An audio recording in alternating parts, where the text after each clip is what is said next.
윤석열 전 대통령 내란 혐의 재판 선고가 이르면 내년 2월에 나올 예정인 가운데 오늘 재판에는 여인형 전 방첩사령관이 증인으로 나왔습니다. 차상병 특검은 이종섭 전 장관의 호주 대사 임명 의혹과 관련해 윤 전 대통령 등 6명을 범인 도피 혐의로 기소했습니다. 취재기자 연결합니다. 우종훈 기자.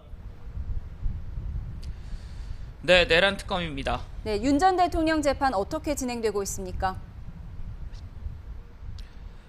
네, 여인형 전 방첩사령관에 대한 증인 신문이 진행 중입니다. 여 전 사령관은 김용현 전 장관으로부터 체포 대상자를 듣고 조지호 경찰청장에게 위치 확인을 요청한 적 있다고 검찰에서 진술했냐는 변호인의 질문에 그런 말을 왜 썼는지 모르겠다며 이게 실수였다는 듯한 말을 했습니다. 그러면서 군인들은 체포, 검거라는 말이 입에 배었다고도 했는데 이는 정치인 체포조가 운영됐다는 의혹을 부인하는 취지인 것으로 풀이가 됩니다.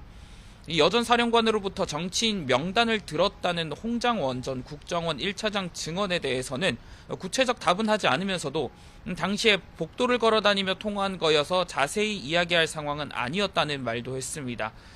내란 혐의 재판장인 지귀현 부장판사는 어제 열린 공판준비기일에서 내년 1월 초 변론을 종결하겠다고 밝혔기 때문에 이르면 2월 1심 결과가 나올 전망입니다.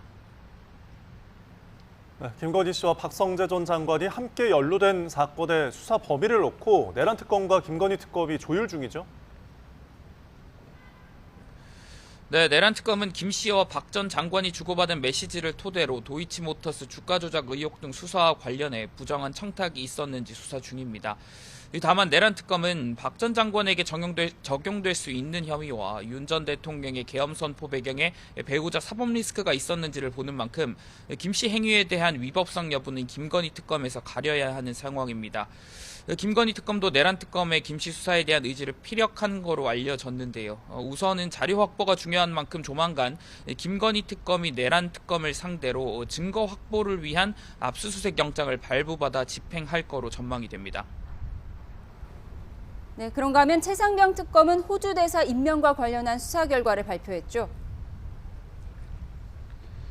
네, 최상병 특검은 범인 도피 혐의로 윤석열 전 대통령과 박성재, 심우정 전 법무부 장차관, 그리고 조태용 전 국가안보실장 등 6명을 불구속 기소했습니다. 이 의혹의 골자는 최상병 순직 사건으로 공수처 수사를 받던 이 전 장관을 도피시키려 대통령실이 호주 대사 임명에 관여한 게 아니냐는 것이었습니다. 특검은 윤 전 대통령이 경로 전화를 받은 이 전 장관이 수사를 받으면 자신도 수사를 받을 걸 우려해 호주 대사 임명을 지시했다고 판단했습니다.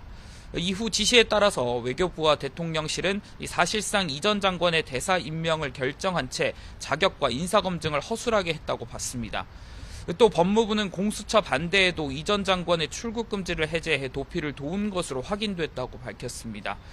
최상병 특검 수사는 내일로 끝나는데요. 이에 맞춰 결과를 이명현 특검이 발표할 전망입니다. 지금까지 내란 특검에서 YTN 우종훈입니다.